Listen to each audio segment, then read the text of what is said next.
C'est notre 5e jour de la mission, de la croisade. Je vous bénis déjà au nom de notre Seigneur Jésus-Christ et je vous remercie d'être là. Que le Seigneur puisse nous diriger en toutes choses. Que la gloire soit à lui. Qu'il soit notre guide. Et aujourd'hui, nous continuons notre mission et on aura des orateurs aujourd'hui. Pour notre mission, vous savez, on avait dit, et j'avais pris la décision de dire que Seigneur, malgré ces problèmes, on ne peut pas se réunir, mais on a d'autres moyens, on va utiliser d'autres moyens pour faire cette croisade. Alors, nos orateurs qui viennent partout, des Antilles, Caraïbes, de la France, dans certaines régions, et en Afrique, de l'Afrique, et aussi de l'Europe, et puis il y a la Belgique aussi. Alors, nous les mettons tous entre tes mains, Seigneur. Nous voulons les remercier, les Seigneurs, que malgré ces circonstances, tous ces orateurs ont répondu à cet appel. Dans un seul objectif, c'est vous bénir, vous porter la bonne nouvelle. Alors, que Dieu soit béni, mais nous ne pouvons pas aller plus loin sans remercier le Seigneur, sans demander son appui, son assistance et sa direction. Alors, prions le Seigneur, mes bien-aimés. Dieu de grâce, Dieu d'amour, nous te bénissons pour cette croisade. Malgré tout, toi, tu avais un temps pour tes enfants, pour que tes enfants puissent t'écouter, te magnifier, prier et t'adorer. Nous voici devant toi. Bénis ces hommes de Dieu, bénis déjà le pasteur d'Abricot, Dani, qui va nous porter la parole. Déjà le premier message soit avec lui et que, Père éternel, que le peuple de Dieu soit consolé, édifié en écoutant cette parole. Reçois gloire, honneur et puissance au nom de Jésus-Christ. Amen. Amen. Alors, on laisse maintenant la place à un moment de louange, d'adoration, où nous allons nous approcher près du Seigneur. C'est toujours conduit par nos bien-aimés de la chorale, les juniors ou les grands chérubins. Que Dieu soit avec vous. Place à l'adoration et à la louange. Et après cela, je bénis le Seigneur. Nous allons écouter le premier message d'aujourd'hui par son saint serviteur, le pasteur Dani d'Abricot. Amen. Junior Chérubin.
Notre Père,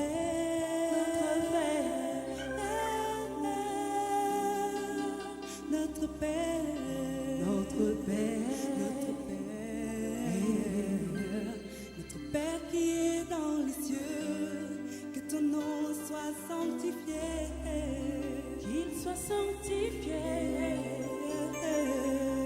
que ton règne,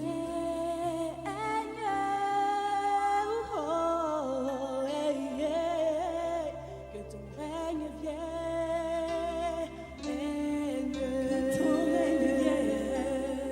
que ton règne vienne sur la terre.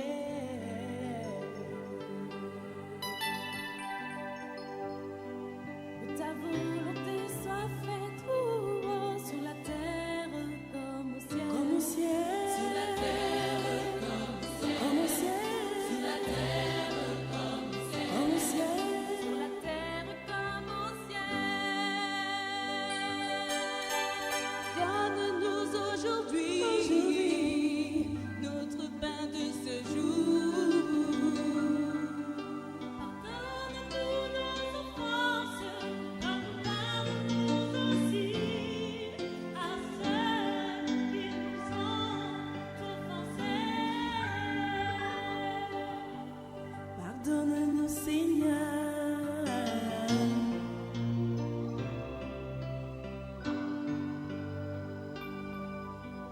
Mais ne nous soumets pas à la tentation.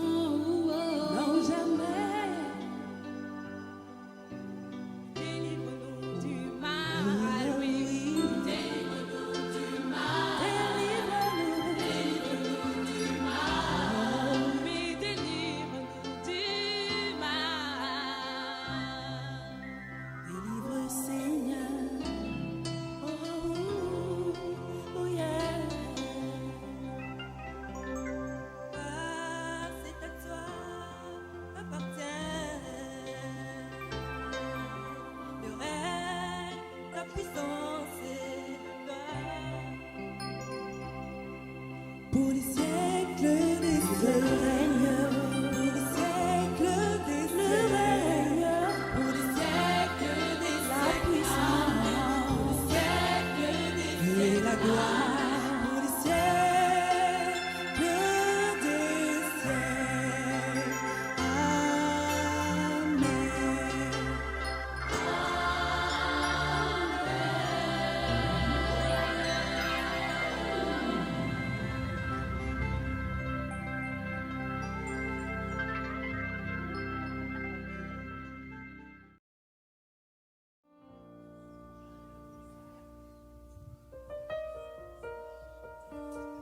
Nous te bénissons parce que tu es sans pareil. À qui nous pouvons te comparer, notre Dieu? Tu es l'unique. C'est pourquoi, Seigneur, nous voulons te dire merci, Seigneur, d'agréer notre adoration. Parce que toi seul en es digne. Nous te bénissons, Seigneur, parce que même dans le tombeau, tu restes, Seigneur. Oh, nous reconnaissons ta royauté. Nous bénissons ta seigneurie. Et nous exaltons ton saint nom. Parce que toi seul en es digne. Alléluia. Merci, Jésus.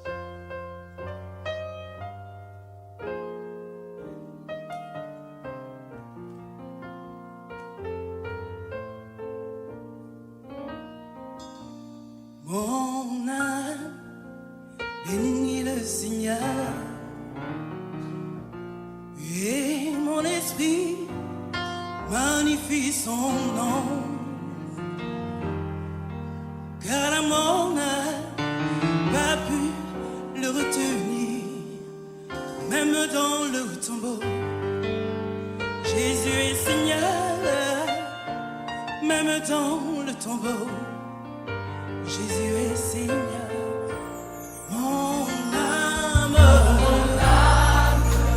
bénit le Seigneur, et mon esprit magnifie son nom. Je te loue, car la mort n'a pas pu le retenir, même dans le tombeau.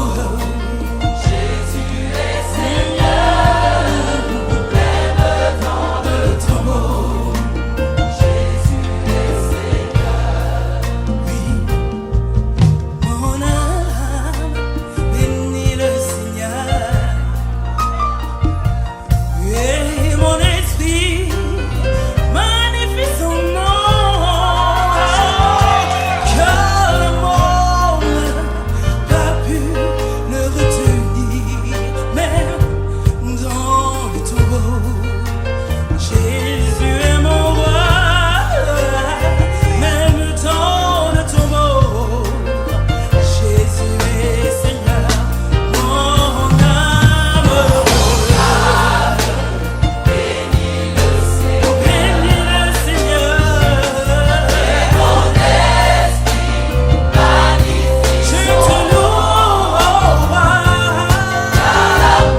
paix. Même quand tu traverses des moments difficiles, Jésus est ton Seigneur. Le Seigneur des Seigneurs. Le Roi des Rois. Oh, rassure-toi que c'est ton dessein. C'est l'héros qui vient te secourir dans ta faiblesse, dans le combat, contre toute la puissance des ténèbres. Il est le Seigneur. Tu peux gagner le combat parce que Jésus est ton Seigneur. Il est la victoire. Il a vaincu déjà à cause de son amour, à cause de son sang. Il a rapporté la victoire. Qu'il soit loué, qu'il soit glorifié et qu'il soit magnifié. Alléluia. Gloire à Jésus. Le Seigneur, le Seigneur.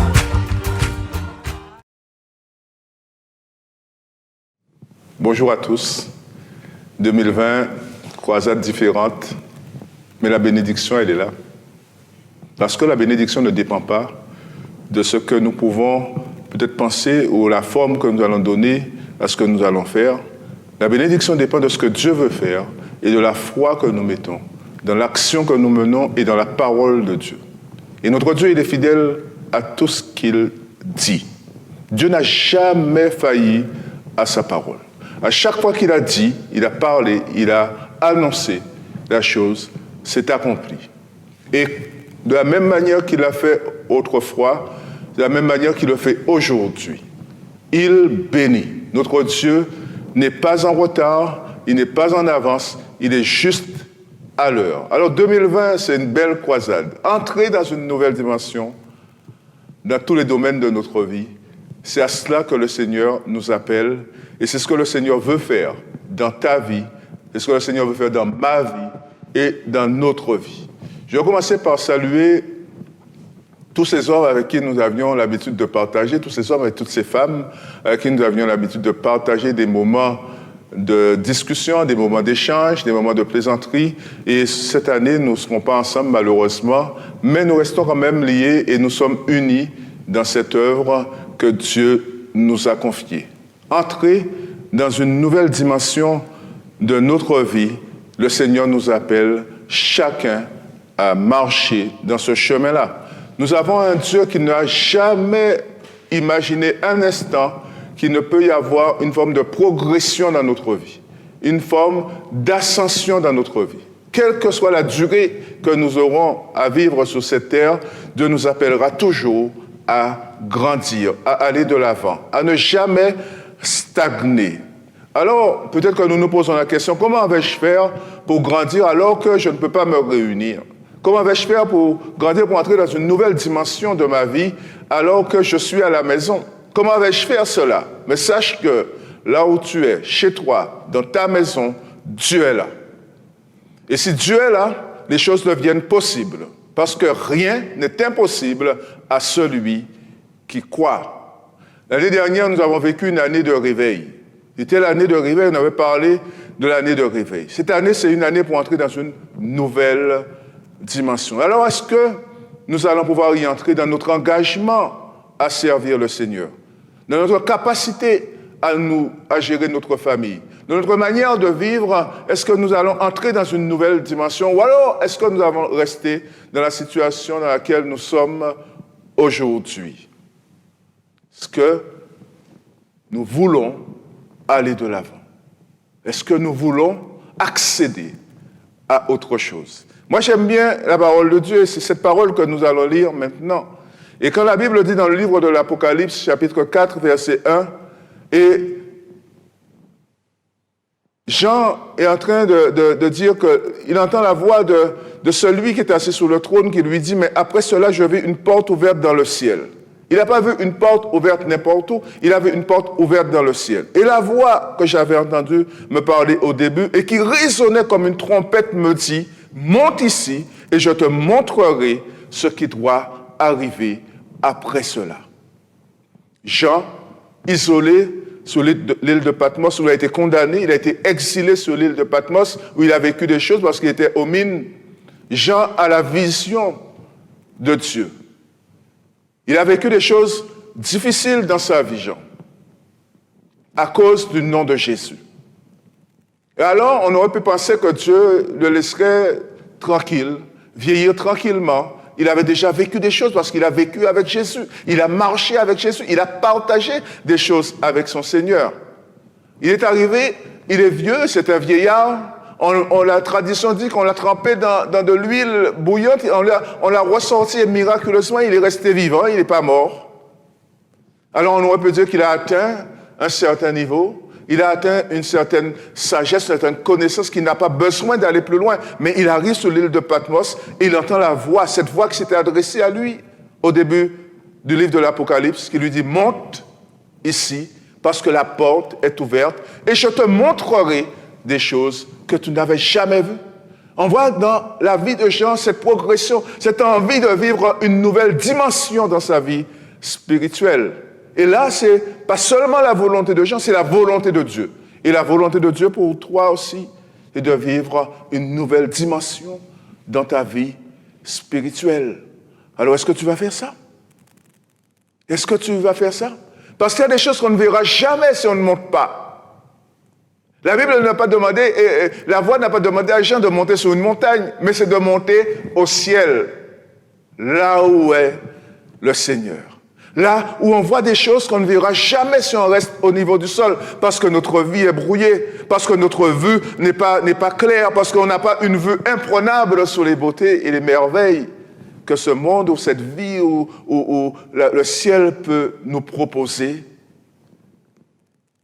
Et j'entends cette voix qui dit « Monte ici parce que la porte est ouverte ». Est-ce que tu crois que la porte est ouverte pour toi aussi? Est-ce que tu crois que Dieu, le même Dieu qui s'est adressé à Jean sur l'île de Patmos, peut s'adresser à toi aujourd'hui et te dire que la porte, elle est ouverte? Alors monte ici et je te montrerai des choses. Parce que nous avons besoin de recevoir une nouvelle révélation de Jésus dans sa gloire, dans sa magnificence, dans sa majesté, assis sur le trône. Et les vieillards, les êtres vivants autour de ce trône, en train de le célébrer. Jésus règne. Et Jésus règne. Quelles que soient les circonstances de la vie, quel que soit ce que je suis en train de vivre, Jésus règne dans ma vie. Quel que soit ce que je suis en train de voir autour de moi, Jésus règne. Est-ce que tu crois que Jésus règne sur ta vie? Alors pendant ces moments difficiles, ces moments où on est tous confrontés à nous-mêmes, est-ce qu'on se dit que ce n'est pas la peine? C'est fini. Alors on s'arrête là, on dit, ouais, bon, je vais me lever, je vais regarder ce qui se passe, je vais prendre des nouvelles, je vais appeler ceux qui me sont proches et je vais me recoucher. Et après demain, ce sera pareil. Et après demain, ce sera pareil. Non, la Bible dit, et Jésus nous invite à monter pour avoir une nouvelle vision. Et la nouvelle vision, ce n'est pas seulement la vision de Jésus, ce n'est pas seulement la vision des merveilles de Dieu, c'est une nouvelle vision sur moi-même et sur ma vie.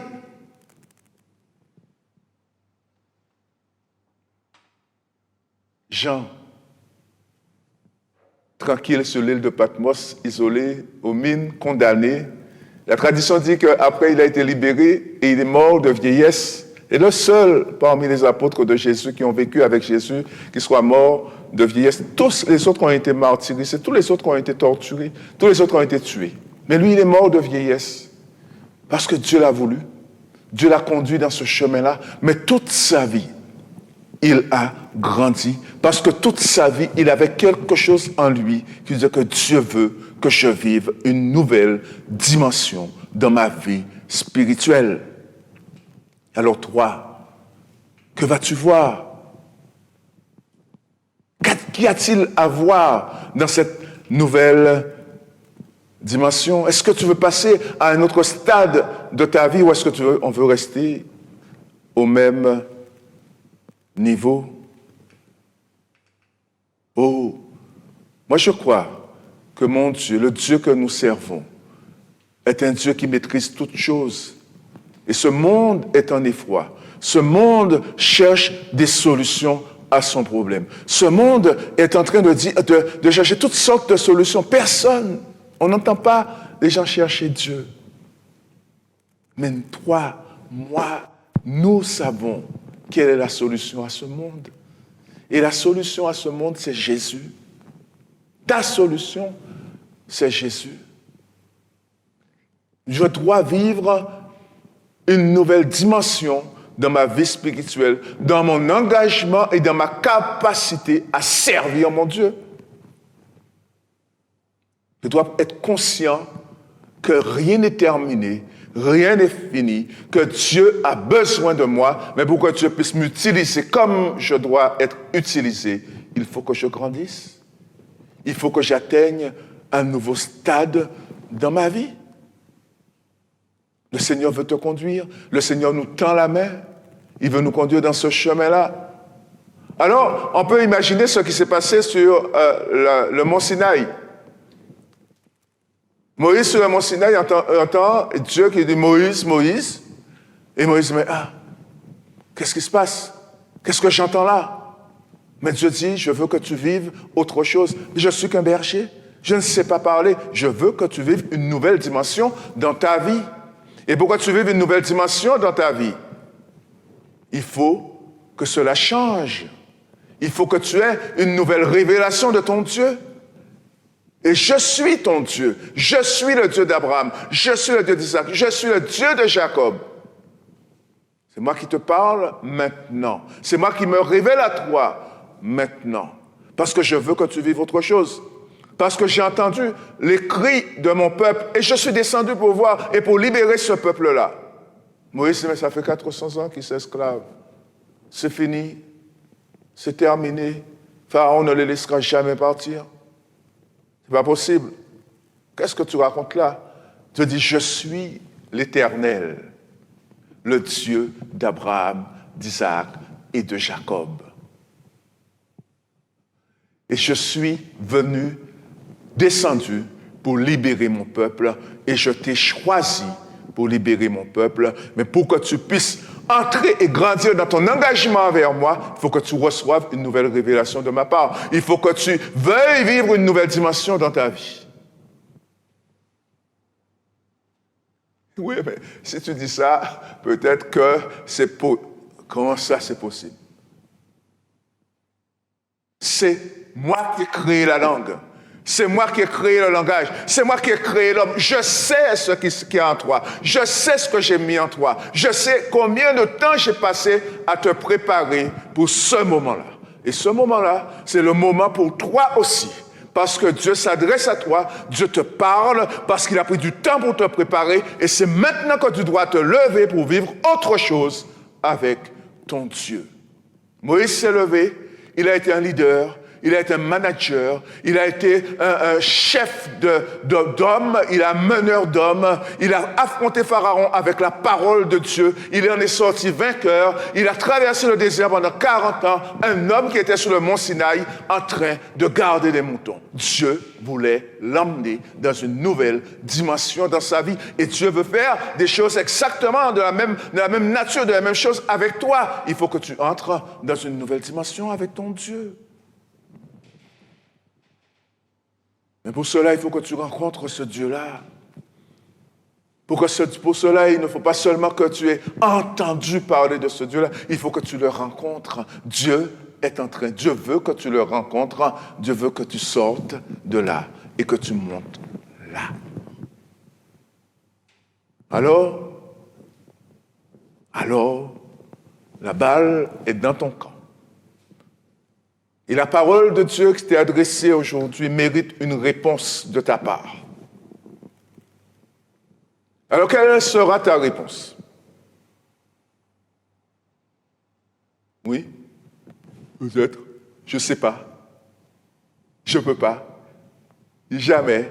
Il est trop tard. Non. Si Dieu s'adresse à toi, c'est le bon moment. Et si Dieu s'adresse à toi, c'est parce que c'est possible. Alors, lève-toi et marche avec ton Dieu. Croisade 2020 entre dans une nouvelle dimension dans tous les domaines de ta vie. Et si le thème de la croisade, c'est cela, c'est parce que c'est possible et c'est à cela que ton Dieu t'appelle. Alors, je te dis simplement, sois béni. Sois béni et que ton Dieu te garde, que ton Dieu te bénisse et que ton Dieu te conduise dans ce chemin-là. Merci pour ce message, le message du pasteur d'Abricot qui nous a vraiment parlé, ça nous a touché. Alors que Dieu puisse te bénir déjà. Et j'aimerais mieux prendre quelques mots, quelques phrases, quelques citations qu'il a données à titre de rappel. Il a dit que la volonté de Dieu est que nous puissions prospérer, et aussi que le ciel était ouvert pour nous, pour chacun de vous, chacun de nous. Le ciel est ouvert. Est ouvert. Cherchons aussi, il a ajouté, cherchons aussi à avoir une nouvelle vision afin d'entrer dans cette grande dimension, dans cette nouvelle dimension. Le ciel est ouvert. Vous savez que quand Dieu ouvre le ciel, il envoie la pluie. Il envoie la pluie de bénédiction. Alléluia, gloire à Dieu. Alors, le ciel est ouvert pour chacun de nous. Mais je retiens aussi, Dieu a besoin de moi. Et tu peux dire à ton frère, à ta sœur, à tes enfants, à tes parents, que Dieu a besoin de moi. Donc, cet amour de Dieu, il a besoin de toi personnellement. Toi qui m'écoutes, et je sais que dans ton cœur, tu vois cet appel de Dieu, il a besoin de toi. Et ce qu'il a dit encore dans son message, que le Seigneur veut te faire grandir. Il te fait grandir parfois, il a besoin de toi, il te fait grandir pour que tu puisses avoir l'équipement nécessaire qui va t'amener dans cette grande dimension, dans cette nouvelle dimension. Et il a parlé encore de ce changement quand tu entres, il veut te faire entrer dans cette grande dimension. Il a fait allusion à Moïse. Moïse qui était là, juste un berger, et il ne savait rien faire. Il n'était qu'un berger. Mais quand Dieu l'avait eu, Dieu l'avait utilisé, Dieu l'avait préparé, Dieu l'avait formé. Le fils que Moïse avait dit, je ne sais pas parler, je ne sais pas quoi, mais Dieu avait armé, avait équipé Moïse, et Moïse était entré dans la grande dimension. Alléluia. Alors, Dieu t'a préparé pour que tu puisses entrer dans une autre dimension d'amour. Je ne sais pas, mais il faut le savoir que tu es utile dans les yeux de Dieu. Alors, la dernière chose qu'il a dit, lève-toi, selon la parole de Dieu, selon la volonté de Dieu, lève-toi et marche vers ton Dieu. Lève-toi, prends des décisions nouvelles. Tu veux faire des actions nouvelles et tu veux prendre des décisions nouvelles. Lève-toi maintenant dans tes décisions, dire que Seigneur, maintenant, je vais me lever. Comme Moïse, je ne savais rien faire, mais je vais entrer dans une nouvelle dimension. Que Dieu te bénisse. Alors, nous allons prier. Seigneur Dieu d'amour, Seigneur Dieu vivant, merci, tu nous amènes à cette grande dimension. Ton serviteur a prêché, a parlé de toi. Maintenant, Père éternel, parle dans chaque cœur, prépare-nous afin que nous devenions comme des Moïse que toi tu as utilisé. Après Moïse pouvait lever juste la main, entrer dans une dimension spirituelle supérieure qui ne pouvait pas s'attendre et qu'il allait lever juste la main et frayer un chemin dans la mer Rouge. Maintenant, Papa, utilise tes enfants, sois avec nous. Ô Dieu, ô Père, que chaque personne qui écoute ce message puisse entrer dans une grande dimension et qu'il soit capable à consoler, à prier et à prendre des décisions spirituelles pour sa vie, pour sa famille et pour ses proches. Reçois gloire, honneur et puissance. Au nom de Jésus. Amen. Et merci pour ce premier message. Maintenant, nous allons écouter juste un chant juste de Junior Chérubin encore ou de Chérubin. Si vous êtes prêts, alors ça sera notre deuxième orateur, le pasteur, évangéliste, missionnaire Claude Renaud de Montpellier. Et merci, car il fait un travail formidable aussi, que ce soit dans l'orphelinat, que ce soit dans la mission, et que ce soit vraiment dans tout. Et il est avec nous aussi, nous allons l'écouter. Que le Seigneur puisse le bénir, et que le Seigneur soit avec lui, et que le message qu'il va nous donner soit un message de réconfort, d'engagement encore. Au nom de Jésus, merci. Après ces cantiques, nous allons écouter notre bien-aimé Renaud Claude.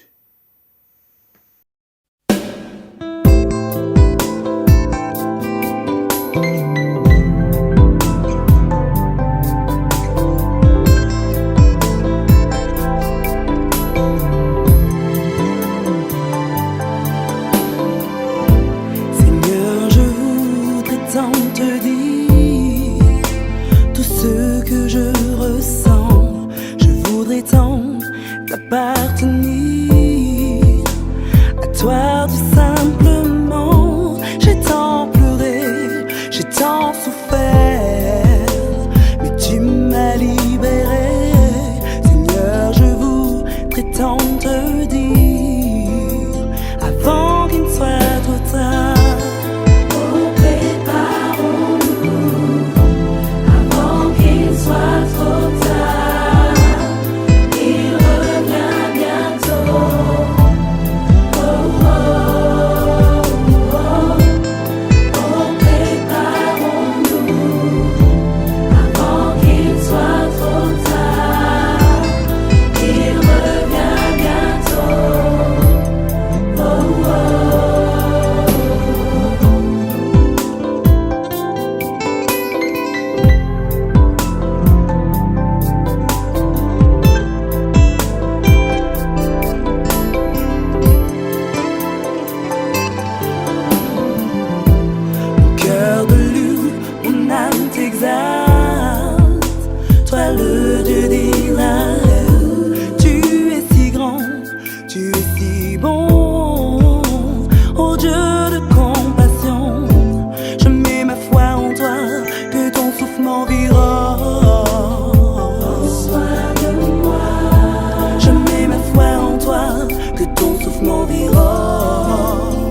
Bonsoir chers amis, bonsoir Église de Bethel.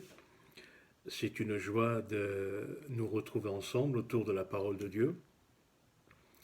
Eh bien, ça fait 1 an qu'on ne s'est pas vu. J'ai vu certains d'entre vous en Afrique, comme l'équipe de Olga qui nous a visités. Et c'est toujours une joie d'avoir de vos nouvelles et puis surtout de nous dire que nous sommes unis par un lien invisible qui est le lien de la parole de Dieu, de la foi, et puis de l'amour dans ce que nous sommes et ce que nous faisons. Voilà donc cette nouvelle croisade qui a un air particulier, une forme particulière, mais qui, envers et contre tout, va se dérouler pendant un certain nombre de jours pour l'édification de chacun. Je remercie Papa Félix, toute son équipe, d'avoir eu cette belle idée, cette bonne idée de maintenir un temps spirituel chaque soir pour l'Église et pour tous ceux qui s'associent à l'Église, pour tous ceux qui suivront ce programme que nous allons partager bien entendu sur nos réseaux sociaux. Le thème cette année qui a été choisi est un thème excellent puisqu'il nous appelle à découvrir de nouveaux horizons, un nouvel engagement dans notre foi, dans notre piété. C'est celui-ci, entrer dans une nouvelle dimension. Je dis que j'apprécie ce thème, c'est le thème de la croisade, mais je me pose quand même une question, je vous interpelle, mais c'est parce que notre rôle, nous, pasteurs, c'est d'être comme un poil à gratter, de poser les questions qui dérangent.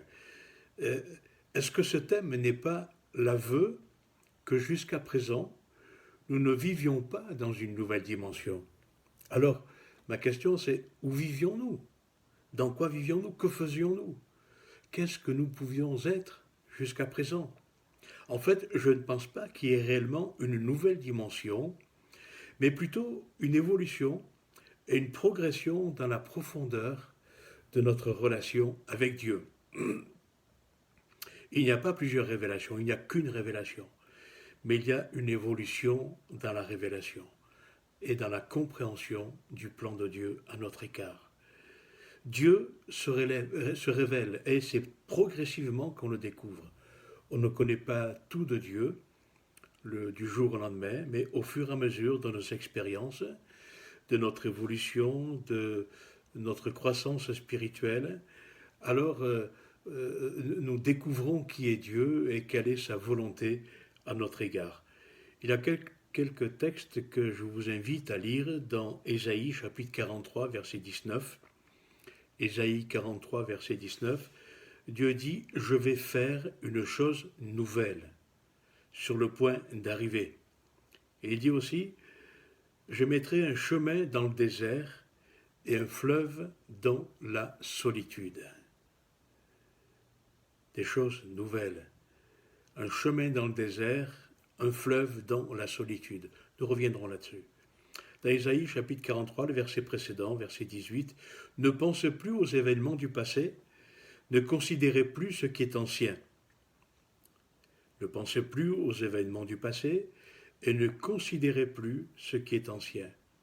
Dans Philippiens chapitre 3, verset 13, Paul dit ceci, « Oubliant ce qui est en arrière et me portant vers ce qui est en avant, je cours vers le but pour encore remporter le prix de la vocation céleste. » Et dans 2 Corinthiens 5, 17, vous connaissez, les choses anciennes sont passées et toutes choses sont devenues nouvelles. Toutes choses sont devenues nouvelles. Non pas quelque chose qui n'a jamais existé, mais quelque chose que nous n'avions jamais vécu. Dieu est le même, il ne change pas. Notre perception de sa personne et de sa présence, elle change par contre. Nous ne voyons pas Dieu aujourd'hui comme nous le voyions autrefois. Nous avons évolué dans notre pensée, dans notre réflexion, et il crée des circonstances pour qu'on le redécouvre sous un regard nouveau, sous un jour nouveau. Il est toujours le même, mais notre manière de le comprendre, de le découvrir, est un peu différente. Il nous amène plus loin, il nous amène plus profond, il nous amène plus haut, et c'est notre regard qui change. Nous découvrons une autre dimension et une autre intensité dans notre relation avec Dieu. Pas des choses nouvelles qui n'avaient jamais existé, mais des choses que nous ne connaissions pas et que Dieu nous apprend à découvrir. Dieu nous conduit dans des expériences qui font naître en nous un nouvel appétit, un nouveau désir, de nouveaux objectifs. Dans Apocalypse, chapitre 2, verset 3, il reproche à l'église d'Éphèse d'avoir abandonné son premier amour. Voilà une église qui a des capacités, qui a des qualités, mais ce que j'ai contre toi, c'est un tout petit point, peut-être insignifiant, que la plupart n'auraient pas vu. Mais Dieu l'a vu, il dit, tu n'as plus exactement la même intensité dans ton amour. Tu ne m'aimes pas exactement de la même manière. Tu ne t'approches pas de moi comme tu t'approchais autrefois. Il y a quelque chose qui a changé dans notre relation. Et Dieu reconnaît qu'il y a moins de zèle, qu'il y a moins d'empressement pour son service, et il reconnaît que le feu s'éteint. Et lorsque le feu s'éteint, eh bien, ça veut dire qu'il est en train de mourir. Et Dieu reprend ses enfants, il reprend son Église. Nous sommes obligés aujourd'hui de parler de cette situation dans laquelle nous vivons aujourd'hui. Certains vont dire que nous subissons cette situation. C'est vrai qu'on peut se sentir pris en otage par le virus, par le confinement, par la menace de l'infection, etc. Et si c'était le moyen que Dieu utilise pour parler au cœur de son Église, au cœur de son Église, et s'il nous rappelait de cette manière aux fondamentaux, à la base, pour que nous reprenions notre bâton de pèlerin, là où nous l'avions laissé tomber, et que nous reprenions notre route de la meilleure manière. Il y a encore une grande étape à franchir dans notre voyage avant la fin.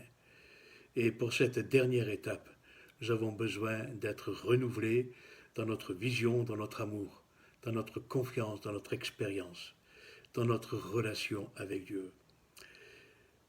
Nous nous étions attachés à quoi ces dernières années? Qu'est-ce qui faisait l'essentiel de notre vie? Nous courions derrière quoi? Derrière qui? Vers qui?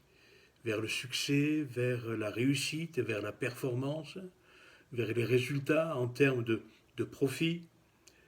L'ampleur de la crise force les hommes à réfléchir. Tout s'effondre autour de nous, les gouvernements sont impuissants, les autorités, la médecine, la science plafonnent, et elle révèle chaque jour son impuissance et son incapacité d'apporter de vraies réponses. Et les églises et les lieux de culte ferment. Il y a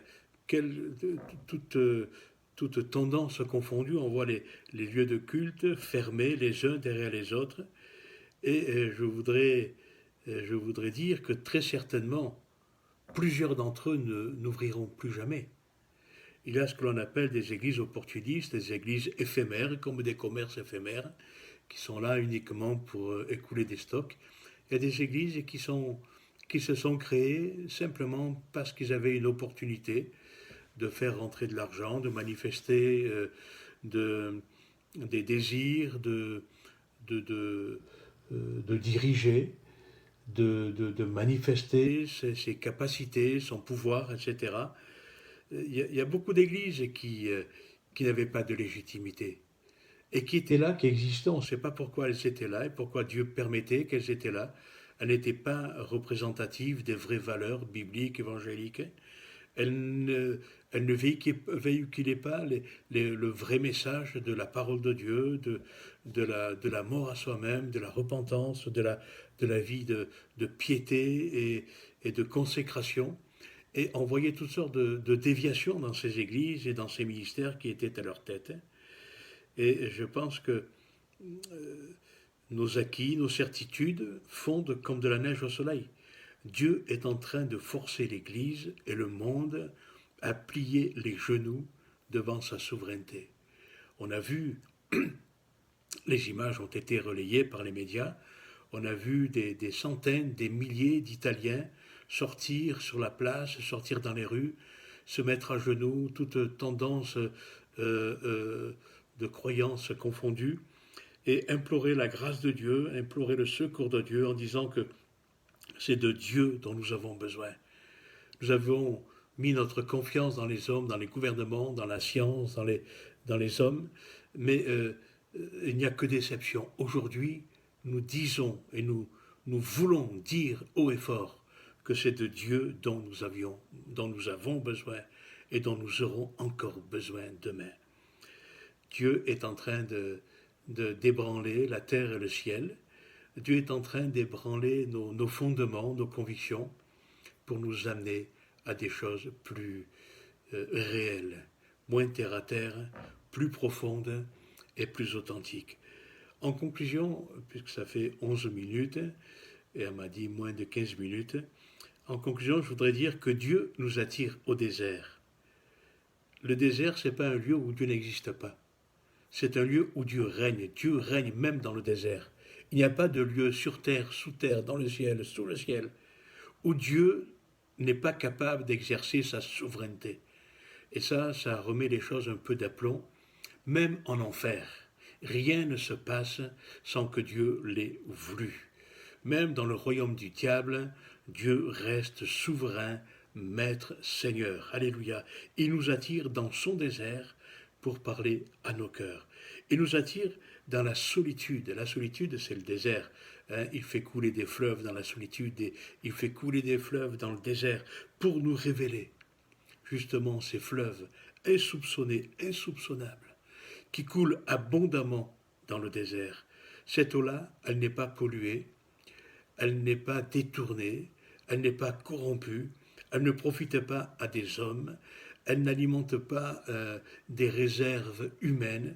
Cette eau, ce fleuve de Dieu, coule du cœur de Dieu, il coule jusque dans nos vies, et Dieu veut nous le faire découvrir. Dieu est bon.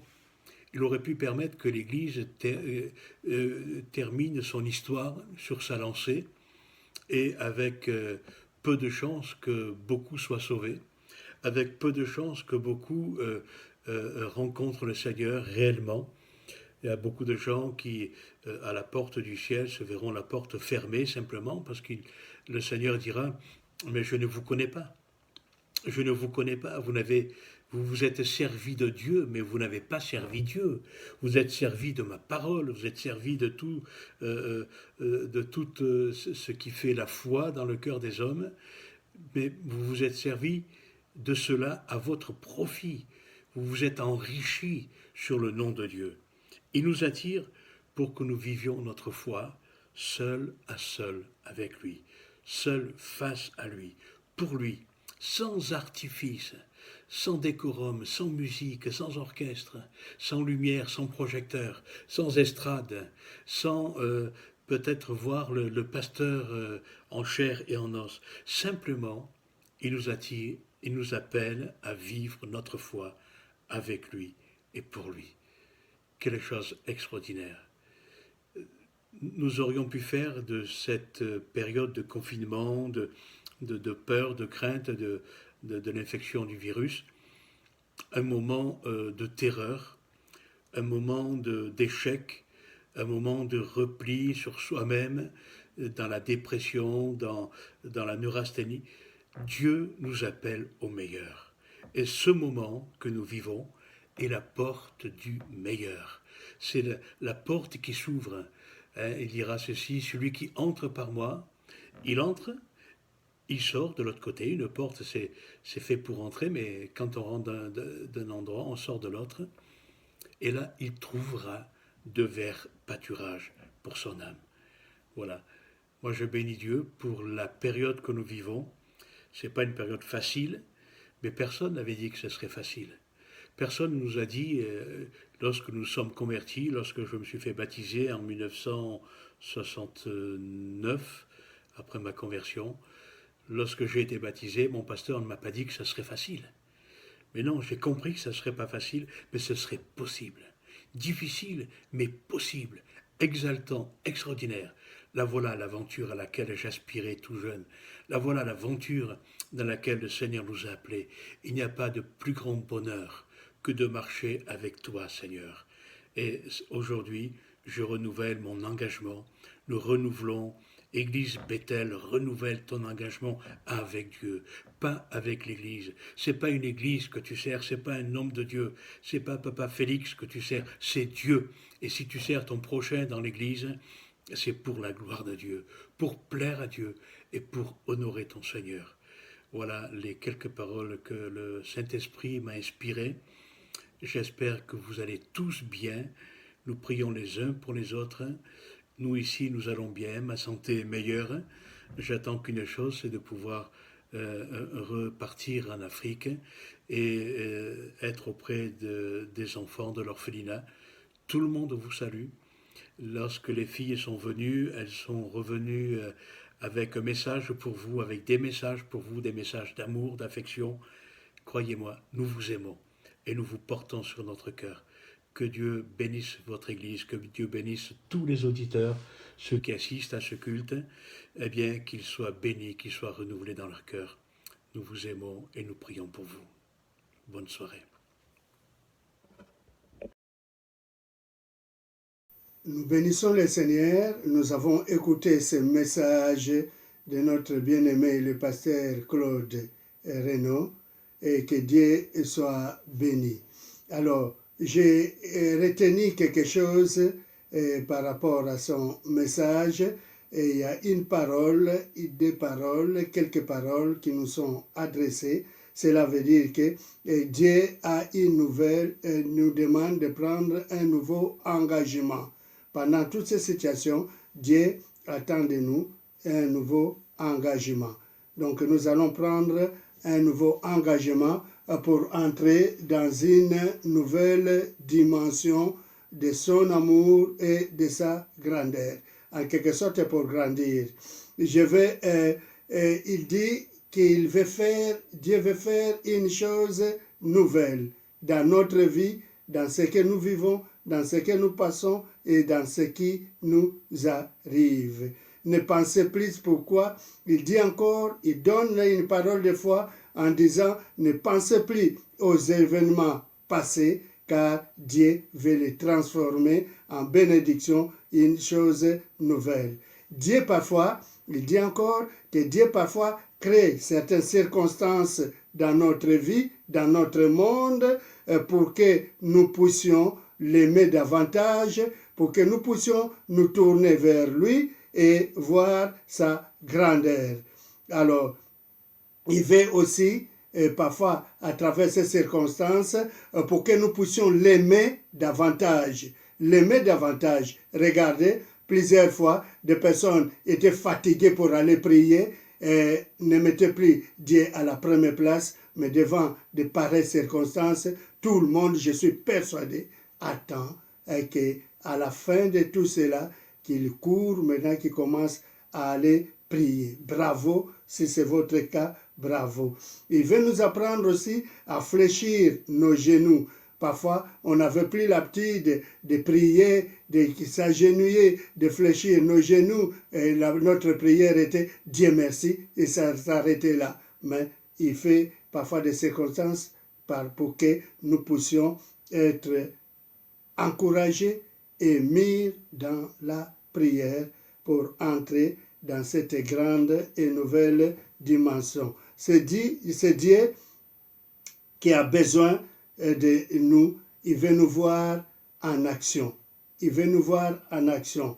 Il nous attire parfois dans les déserts pour nous parler, comme il avait fait à Moïse. Les déserts, c'est les situations difficiles, c'est la maladie, c'est la souffrance. Et parfois, il nous attire là pour nous parler. Certainement, Dieu t'a parlé, car Dieu m'a parlé aussi à travers son message. Que Dieu soit béni et que Dieu soit glorifié. N'oubliez pas, surtout après sa prière, n'oubliez pas aussi, nous prions il est souvent en mission dans les orphelinats et aller visiter ceux qui ont besoin d'être secourus. Que Dieu les bénisse et que Dieu puisse vous bénir aussi. Nous allons clôturer par un chant encore de la chorale et après n'oubliez pas que demain, mardi, ça sera encore la suite de notre convention. Donc à 19h, préparez-vous, 19h et toute la semaine, ça sera comme ça jusqu'au lundi de Pâques. Continuez à prier pour tous ces orateurs et pour cette croisade. Que Dieu vous bénisse maintenant et qu'il vous accompagne et qu'il soit avec vous et qu'il mette la paix dans vos cœurs. À lui soit la gloire. Amen.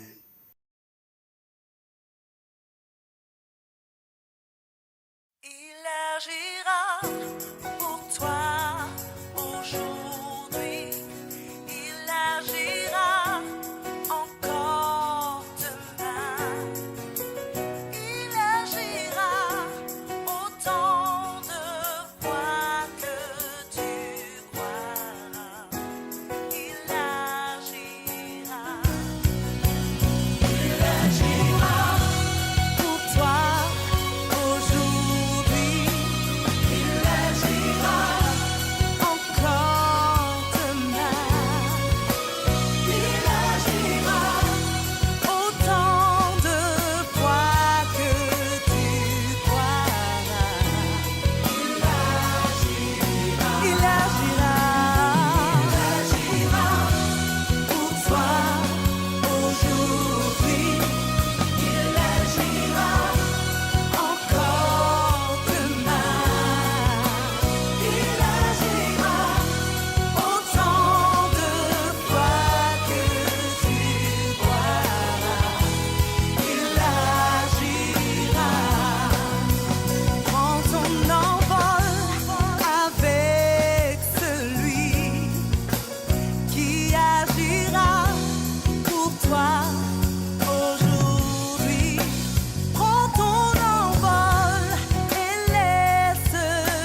Jésus-Christ nous a libérés, son sang précieux nous a franchis.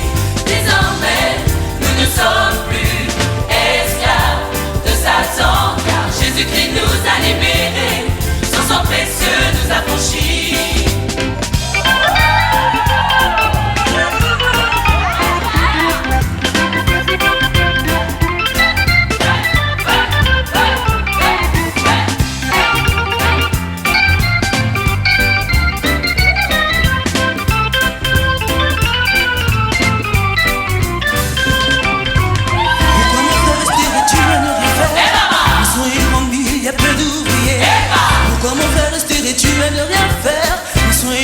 Il y a peu d'ouvriers alors. Lève-toi mon frère, lève-toi ma soeur.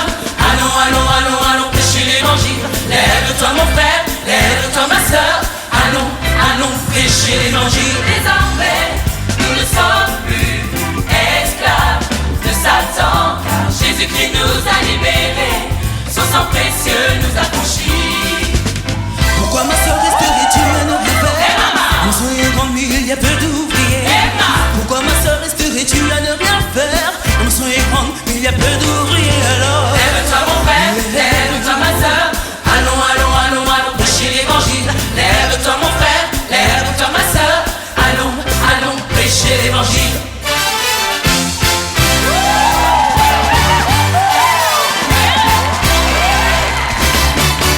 Et c'est par ces meurtrissures que nous sommes guéris. C'est par ces meurtrissures que nous sommes guéris. Et c'est par ces meurtrissures que nous sommes guéris. C'est par ces meurtrissures que nous sommes guéris. Alléluia. Que tous ceux qui respirent louent le nom de l'Éternel. Louez Dieu.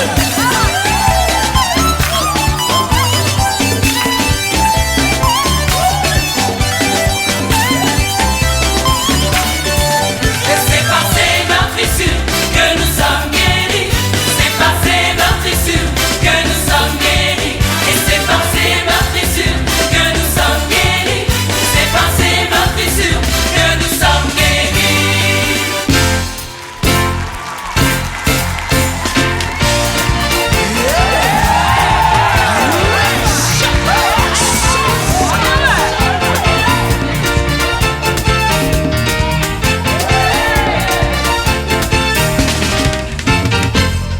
Qui attend, trompette la donner. L'air où qu'est vivre, pour moi, pébré, c'est là. Ouais, pour c'est là. Qui attend, trompette la donner. L'air où qu'est vivre, pour moi, pébré, c'est là. Ouais, pour c'est là. Moi tel qu'elle est pour moi, j'enverrai pour finir avant. Puis moi j'en sais, elle est là pour moi. Message en vous, à qui attend, signal au soleil, elle est là pour moi. Message en vous, à qui attend, oh, oh. Qui attend, trompette la donner. L'air où qu'est vivre, pour moi, pébré, c'est là. Ouais, pour c'est là. Qui attend, trompette la donner. L'air où qu'est vivre, pour moi, pébré, c'est là. Ouais, pour c'est là. Batal est là, il joue là, Pour mon passage, il fait la jolie. encore une belle demain. C'est le bitin, moi c'est un. Ou qu'est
Yeah.